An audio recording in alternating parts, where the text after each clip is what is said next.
seleksi kembali karena dia berada di level jenjang jabatan yang berbeda. Tapi kalau dia masih di level jenjang jabatan sama-sama pertama, maka kontraknya tidak akan pernah diberhentikan atau tidak akan pernah putus. Atau sebetulnya kalau di pegawai negeri sipil misalnya, pemberian tunjangan pensiun itu atau P3K ini kemudian kalau kontraknya habis terus harus berhenti, mulai lagi, ujian lagi. Tidak, Ibu. Jadi mereka automatically akan diperpanjang. Kecuali, jadi di P3K itu diberikan fleksibilitas, dia bisa memilih jabatan. Itu kelebihan antara P3K dengan PNS. Kalau PNS itu dia mulai dari nol dan dia setiap 3 tahun, 4 tahun baru bisa naik pangkat. Tapi untuk P3K dia tidak. Kalau dia diangkat muda misalnya, selagi dia masih di posisi jabatan guru muda misalnya, maka sampai kapanpun kontraknya akan tetap berlaku tanpa ada rekrutmen kembali. Tapi kalau 2 tahun setelah itu dia ingin melamar ada pembukaan jabatan baru misalnya untuk guru madya, maka dia bisa mendaftar untuk guru madya tanpa dia kemudian harus mengikuti seperti skemanya pegawai negeri sipil. Jadi ada fleksibilitas yang diberikan kepada P3K di dalam proses pengangkatan. Jadi contohnya paling gampang gini, kalau seseorang diangkat jadi guru misalnya jadi guru pertama, sebetulnya dia merasa karena dia memiliki pendidikan S2 misalnya, saya mampu kok sebetulnya menjadi guru madya gitu. Padahal kalau untuk mencapai ke madya dia harus dari pertama masuk ke muda dulu terus baru ke madya. Gitu. Nah, karena dia merasa mampu untuk bisa masuk ke madya, maka dia bisa ikut mendaftar untuk di madya tanpa harus mengikuti skema yang pertama dan muda tadi. Tapi begitu dia masuk ke madya, dia baru ikut seleksi kembali karena dia berada di level jenjang jabatan yang berbeda. Tapi kalau dia masih di level jenjang jabatan sama-sama pertama, maka kontraknya tidak akan pernah diberhentikan atau tidak akan pernah putus bagi yang bersangkutan. Jadi sampai usia 60 tahun batas usia pensiun yang ditetapkan. Jadi sampai dengan batas usia pensiun yang ditetapkan yang diatur di dalam PP 49 2018. Jadi tidak ada pemutusan hubungan kontrak kecuali kalau yang bersangkutan kena sanksi hukum pidana misalnya. Jadi itu sebabnya yang tadi juga terkait dengan pertanyaannya Pak Andreas, apakah ini kemudian yang menyamakan atau yang membedakan itu apa sih sebetulnya selain gaji, tunjangan guru dan segala gaji, tunjangan dan hak pensiun yang sebetulnya tidak mereka dapat. Sebetulnya yang juga ini selalu berkali-kali disampaikan oleh Pak Kepala, tunjangan pemberian pensiun itu sebetulnya sekarang teman-teman di Kementerian PAN-RB, BKN sedang mencoba merumuskan pemberian skema tunjangan pensiun bagi P3K. Toh sebetulnya kalau di pegawai negeri sipil misalnya, pemberian tunjangan pensiun itu atau uang pensiun itu kan diberikan karena mereka membayar iuran yang dipotong dari gajinya setiap bulan.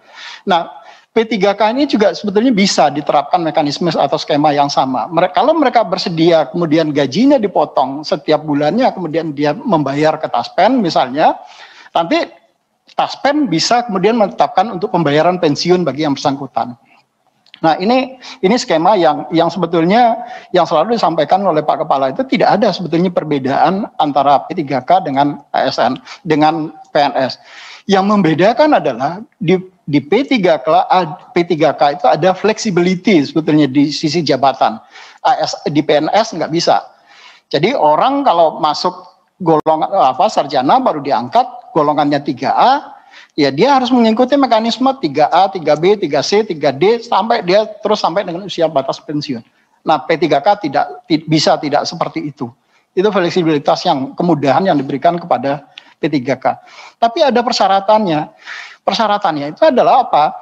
Untuk menjadi P3K dia harus profesional. Dia harus memiliki kompetensi yang sesuai dengan bidang jabatan itu. Jadi tidak bisa kemudian orang yang tidak memiliki kompetensi kemudian bisa menduduki jabatan itu. Itu sebabnya kenapa kalau dia masuk level jenjang jabatan yang berbeda, seleksi diulang kembali di situ. Kalau dia dalam jenjang jabatan yang sama, maka kontraknya tidak akan putus kecuali ada pelanggaran yang sesuai dengan PP 53 2010. Mungkin itu Bu Ketua tambahan dari kami. Terima kasih. Assalamualaikum warahmatullahi wabarakatuh. Luar biasa Pak Suharmen. Jadi inilah yang mungkin tidak pernah juga didengar oleh teman-teman P3K, sehingga teman-teman guru honorer ini seperti Pokoknya kalau nggak PNS nggak, kan ada yang sebagian begitu. Ada yang mengatakan kalau kita disuruh tes ya pasti kalah, tapi kemudian sudah disolusi oleh teman-teman dari Dirjen GTK. Nah, ini ternyata lebih menarik menjadi P3K. Ya, karena tidak harus menunggu 4 tahun. Kalau ada tawaran jabatan pada 2 tahun berikutnya bisa mendaftar. Nah, mungkin saya mewakili teman-teman dari guru honorer ini pengen bertanya, kan ini hal baru, Pak. Saya juga baru dengar. Saya yakin teman-teman ini bertanya itu juga karena baru dengar. Dan ini adalah hal yang luar biasa. Jika pada saat proses pendaftaran yang baru, nih misalnya saya nih pegawai P3K, kemudian ada mau menjadi guru madya, daftar saya. Sekarang saya posisi guru muda P3K. Apakah saya harus berhenti dulu sampai dengan proses itu selesai kalau mau ikut seleksi itu? Atau saya dapat menunggu sampai ada kabar bahwa saya diterima atau tidak? Atau saya harus mengundurkan diri dulu sebagai guru muda? Silakan Pak. Ya, terima kasih Bu. Jadi memang seseorang itu pertama seseorang itu tidak boleh menduduki jabatan yang sama. Ya. Pada posisi satu orang menduduki jabatan yang sama itu tidak diizinkan. Jadi apakah kemudian pada saat yang bersamaan dia kemudian bisa apakah dia harus mengundurkan diri terlebih dahulu atau sebetulnya menunggu sampai dengan proses pengumuman yang bersangkutan diterima. Ya.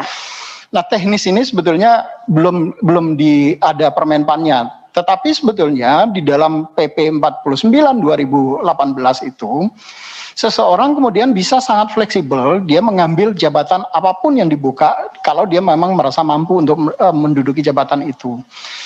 Nah, aturan teknisnya bisa nggak sih dia kemudian apakah dia bersangkutan harus diberhentikan dulu kemudian baru dia mendaftar? Rasanya sampai sekarang kami belum bicarakan itu Ibu. Jadi apakah yang bersangkutan ini harus diberhentikan dulu atau kemudian dia masih dalam jabatan yang sama kemudian boleh ikut mendaftar?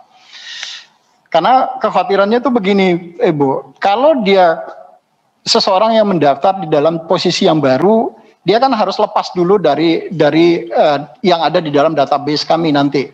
Nah, kalau dia tercatat sebagai ASN terus kemudian dia juga mendaftar kembali di dalam ASN, berarti kan dia akan ada di dalam 2 kali jabatan yang sama. Ini biasanya kalau di sistem di kami pasti di-reject salah satunya. Iya. Jadi yang bersangkutan itu harus melepaskan dulu. Tetapi bagaimana nanti aturan teknisnya, apakah untuk P3K ini kemudian harus bisa di hold dulu misalnya, ini yang nanti akan kami lihat bersama-sama dengan teman-teman di Menpan. Karena kalau teman-teman Menpan kemudian sudah menetapkan aturannya bisa untuk dilakukan itu, BKN tentu akan mengikuti mekanisme itu. Demikian. Iya Pak, terima kasih. Karena kalau undang-undangnya berbunyi logikanya seseorang tidak boleh berada pada 2 jabatan yang sama, kan kalau daftar belum jabat Pak. Ya kan?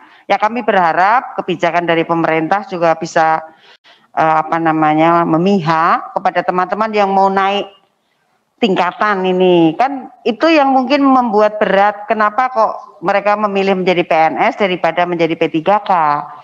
Karena kalau PNS kan untuk naik jabatan dia nggak harus berhenti, kan lancar saja, sudah jelas ini gitu kan, nggak pernah turun pangkat, naik terus, nggak pernah turun golongan, naik terus kan. Inilah yang kemudian teman-teman P3K ini merasa lebih nyaman jika menjadi pegawai negeri. Tapi kalau ini bisa kemudian dibuat kalau mendaftar sebelum ada pengumuman lulus atau tidak lulus ya kamu tetap bisa bekerja dan terima gaji, saya kira ini mereka akan sangat bersyukur untuk itu. Terima kasih Pak.